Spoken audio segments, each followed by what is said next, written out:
नमस्कार, yoga India channel में आप सभी का स्वागत है। आज के वीडियो में हम आपके लिए इवनिंग में किए जाने वाले आसन यानी शाम के टाइम पे कौन से आसन किए जाते हैं, इसके बारे में हमने आपको इस वीडियो में पूरी जानकारी दी है। तो चलिए शुरू करते हैं आज का अभ्यास। आज के अभ्यास में हमारा पहला आसन है जानु शीर्षासन, जिसमें दोनों पैरों को सीधा किया। उसके बाद एक पैर को शरीर के पास रखा, दूसरे पैर को सीधा रखा। उसके बाद धीरे से अपने हाथों की सहायता से पैर के अंगूठे को या फिर तलवे को पकड़ने की कोशिश करेंगे और गर्दन बिल्कुल सामने रखेंगे। जैसा कि आप स्क्रीन पर देख सकते हैं, बिल्कुल उसी तरीके से करना है। 15 से 20 सेकंड तक इसी अवस्था में रहना है। हमें ध्यान देना है, हमें अपनी दृष्टि को सामने की तरफ रखना है। उसके बाद सीधे हो जाइए। एक बार फिर से करते हैं इसी क्रिया को। ध्यान देना है, गर्दन बिल्कुल सामने की तरफ होनी चाहिए, नीचे की तरफ झुकी हुई बिल्कुल भी नहीं होनी चाहिए। सांसों को नॉर्मली लेते रहिए। 15 से 20 सेकंड होल्ड करने के बाद सीधे हो जाएंगे और यही क्रिया दूसरे पैर पर करेंगे। जो पैर हमने सीधा रखा था अभी वही मोड़ेंगे और जो मोड़ के रखा था उसको सीधा कर देंगे और धीरे से अपने हाथों की सहायता से अपने पैर के तलवे को पकड़ने की कोशिश करेंगे। यदि आप अपना पैर का तलवा नहीं पकड़ पा रहे तो आप पिंडली पर भी अपने हाथ को रख सकते हैं। 10 से 15 सेकंड तक होल्ड करके रखना है और गर्दन को सामने की दिशा में रखना है। ध्यान देना है हमारा पैर बिल्कुल भी ना मुड़े। साथ ही साथ अपनी सांसों को नॉर्मली लेते रहना है। अब इसका एक हार्ड वर्जन बताएंगे, जिसमें हमें फिर से अपने एक पैर को मोड़ देना है और दूसरे पैर को सीधा रखना है और धीरे से नीचे की तरफ झुकते हुए सर को नीचे घुटने पर टच करना है और हाथों को अपने पैर के तलवे से पकड़ के रखना है। जैसा कि आप स्क्रीन पर देख सकते हैं, बिल्कुल उसी तरीके से इसमें हमें 5 से 10 सेकंड तक होल्ड करके रखना है शरीर को।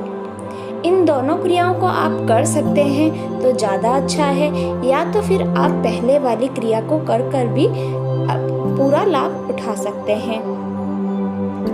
अब यही क्रिया हम दूसरे पैर पर भी करेंगे।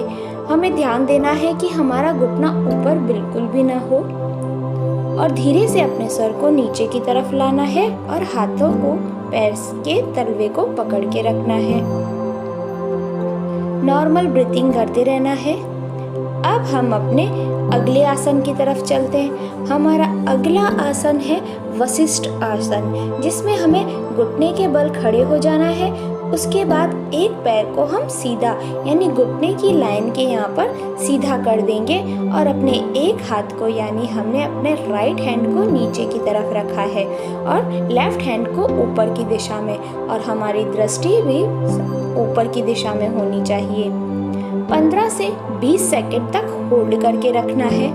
यदि आप ज़्यादा कर पा रहे हैं तो ज़्यादा सेकंड के लिए भी होल्ड कर सकते हैं, और यदि आपसे नहीं हो पा रहा तो 5 से 10 सेकंड तक होल्ड करने की कोशिश कीजिए और धीरे धीरे अपना टाइमिंग बढ़ाते रहेंगे। हम सांसों को नॉर्मल लेता रहना है। कोई एक्स्ट्रा प्रेशर अपनी सांसों पर या बॉडी पर बिल्कुल भी न डालें। नॉर्मल ब्रीथिंग करते रहें।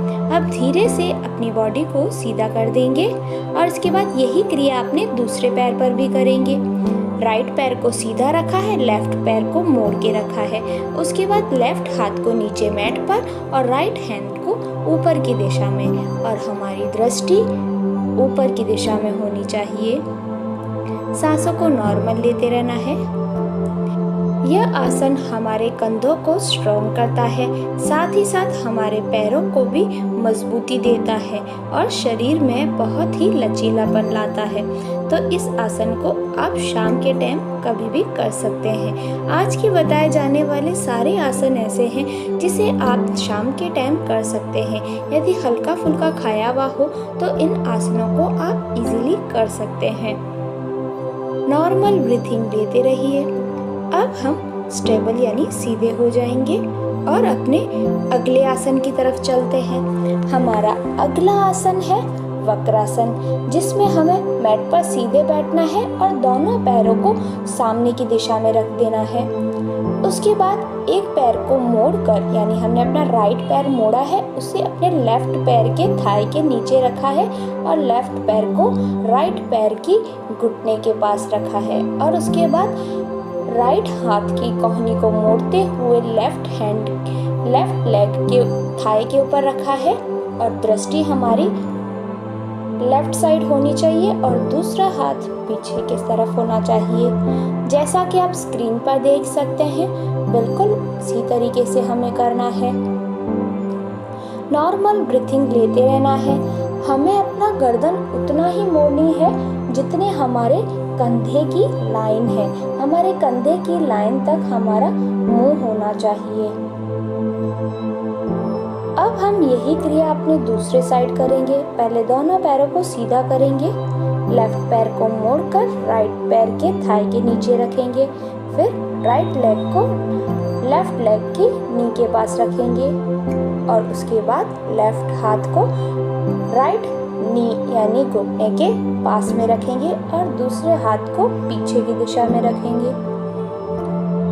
इस आसन को अर्ध मध्येंद्र आसन भी कहते हैं। यह आसन हमारे बेली फैट को कम करने के लिए साथ ही साथ हमारे वजन को भी कम करता है और हमारी रीढ़ की हड्डी को मजबूती देता है।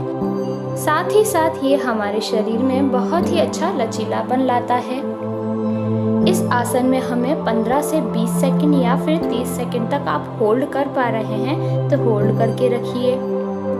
उसके बाद धीरे से स्टेबल हो जाएंगे और हम आपको इसका एक सरल वर्जन भी बताएंगे जिसमें हमें दोनों पैरों को सीधा कर देना है। उसके बाद राइट पैर को मोड़कर लेफ्ट पैर के घुटने के पास अपना पैर का तलवा रख देना है और अपने लेफ्ट हाथ को मोड़ते हुए राइट पैर की घुटने पर अपना हाथ रख देना है और पीछे कर देना है हमारा दूसरा हाथ, यानी कि लेफ्ट हाथ को हम पीछे की ओर रखेंगे और दृष्टि वही राइट साइड करेंगे। हमें अपने एक पैर को सीधा ही रखना है। यदि आप मोड़ पा रहे हैं तो मोड़िए और यदि आप नहीं मोड़ पा रहे हैं तो आप अपने पैर को सीधा भी रख सकते हैं। नॉर्मल ब्रीथिंग करते रहना है, 10 से 15 सेकंड होल्ड करके रखना है। अब यही क्रिया हम दूसरे पैर पर भी करेंगे इसी तरीके से। अपने हाथ को अपने घुटने पर रखिए और दूसरे हाथ को पीछे की दिशा में। यदि आप अपना हाथ अपने घुटने के ऊपर नहीं रख पा रहे हैं तो नीचे के साइड भी रख सकते हैं अपना हाथ, पर मैट पर नहीं रखना है। अपनी पैर की पिंडली पर आप अपना हाथ रख सकते हैं और अपनी बॉडी को ट्विस्ट करके ही रखिए 15 से 20 सेकंड तक। नॉर्मल ब्रीथिंग करते रहना है। कोई एक्स्ट्रा प्रेशर बॉडी पर बिल्कुल भी न डालें। अब हम अपने अगले आसन की तरफ चलते हैं। हमारा अगला आसन है सप्त कपोतासन, जिसमें हमें मैट पर लेट जाना है। मैट पर लेटने के बाद अपनी सांसों को नॉर्मल कर दीजिए। नॉर्मल होते ही दोनों घुटनों को मोड़ दीजिए। उसके बाद एक पैर को उठाते हुए दूसरे पैर के थाइस के ऊपर रख दीजिए और अपने हाथों को अपने पैरों के बीच में से निकालिए। बीच में से निकालकर पैरों को छाती की तरफ लाइए और हाथों को घुटनों के पास में रख दीजिए और 15 से 20 सेकंड तक होल्ड करके रखिए। जैसा कि आप स्क्रीन पर देख सकते हैं, बिल्कुल उसी तरीके से करना है। 15 से 20 सेकंड होल्ड कर पा रहे हैं तो ठीक है, नहीं तो 5 से 10 सेकंड तक आप अवश्य फोल्ड कर या होल्ड करके रखिए अपने पैरों को। धीरे से पैर को मैट पर ले आएंगे और यही क्रिया अब हम अपने दूसरे पैर पर भी करेंगे। पैर को थाइस के पास रख दिया, दोनों हाथों को दोनों पैरों के बीच में लाकर अपने पैरों के ऊपर या घुटने के पास में अपने हाथों को रख दिया और सांसों को नॉर्मल लेते रहना है। 15 से 20 सेकंड तक होल्ड करके रखना है। बॉडी पर कोई एक्स्ट्रा प्रेशर बिल्कुल भी नहीं डालना है। जितना हो पा रहा है आप उतनी देर इस आसन को कीजिए। अब हम आपको इसका दूसरा वर्जन भी दिखाएंगे। जिसमें हमें अपने पैर को अपने थाइस के ऊपर रखना है। उसके बाद दोनों हाथों को अपने पैर के नीचे रखना है, पर घुटने पर नहीं, थाइस के पास, यानी घुटने से नीचे की तरफ। जहां हमने अपना पैर रखा है बस उसी दिशा के नीचे की तरफ रखना है, अपने दोनों हाथों को फोल्ड कर और अपना पैर सीधा रखना है। जितना हो सके उतना आप अपने पैर को अपने शरीर के पास झुकाने की कोशिश करें। यही क्रिया अब हम दूसरे पैर पर भी करेंगे। हाथों को बीच में से लाइए और थाइस से पकड़ लीजिए और अपने पैर को सीधा रखने की कोशिश कीजिए और अपने पैरों को अपनी छाती के पास लाने की कोशिश कीजिए। शुरुआती में यह आसन बहुत ही हार्ड होता है, पर धीरे धीरे अभ्यास करने पर यह इजीली हो जाएगा और इस आसन को करते समय थाइस पर थोड़ा स्ट्रेस महसूस होगा, जो कि हमारे शरीर के लिए बहुत ही अच्छा है। अब हम अपने अगले आसन की तरफ चलते हैं, जिसमें हमें दोनों पैरों को अपने थाइस के पास रख देना है और सांस लेते हुए शरीर को ऊपर की दिशा में करना है। ध्यान देना है, हमें अपना पेट से ऊपर नहीं लेना, अपनी छाती यानी कि अपने बैक के साइड से शरीर को ऊपर की तरफ ले जाना है। ऊपर लाते ही अपनी सांसों को नॉर्मल कर देंगे और कोई एक्स्ट्रा प्रेशर बिल्कुल भी नहीं डालेंगे। आप अपने सर को मैट से थोड़ा सा बाहर की तरफ रखिएगा। नॉर्मल ब्रीथिंग करते रहना है और जितनी देर आप होल्ड कर पा रहे हैं उतनी देर आप अपनी बॉडी को होल्ड करके रखिए इस आसन में। यह आसन सेतुबंध आसन है। अब हम शरीर को नीचे की तरफ ले आएंगे, सांसों को नॉर्मल कर देंगे। उसके बाद फिर से सांस लेते हुए शरीर को ऊपर की ओर करेंगे। 15 से 20 सेकंड तक होल्ड कर रखेंगे।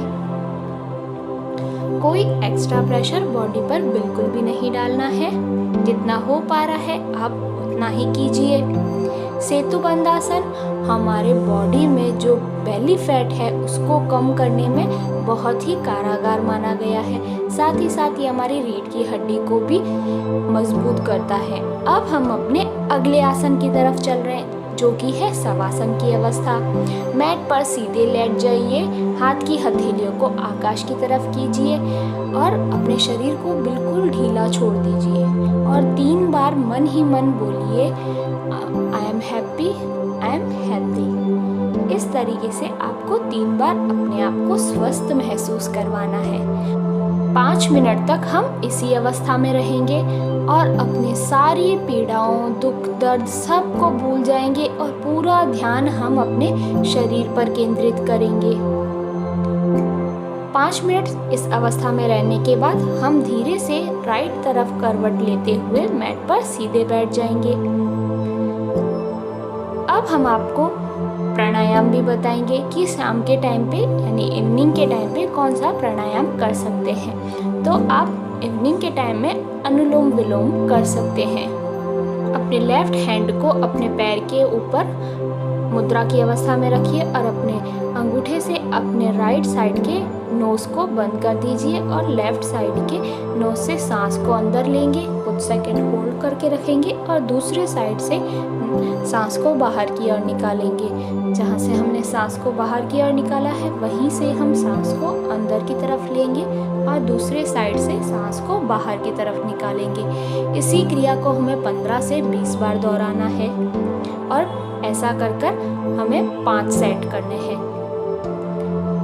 यह आसन हमारे शरीर में स्फूर्ति लाता है, ऑक्सीजन की मात्रा को बढ़ाता है और हमारे शरीर को पूर्ण रूप से स्वस्थ करवाने के लिए यह प्राणायाम बड़ा ही लाभकारी है, जो कि आप शाम के टाइम पे भी कर सकते हैं। इसी को इसी तरीके से दोहराएंगे 15 से 20 बार और 5 सेट हमें करने हैं।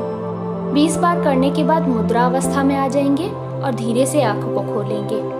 आपको वीडियो कैसा लगा कमेंट करके ज़रूर बताइए। साथ ही साथ सब्सक्राइब, बेल आइकन दबाना बिल्कुल ना भूलें। धन्यवाद।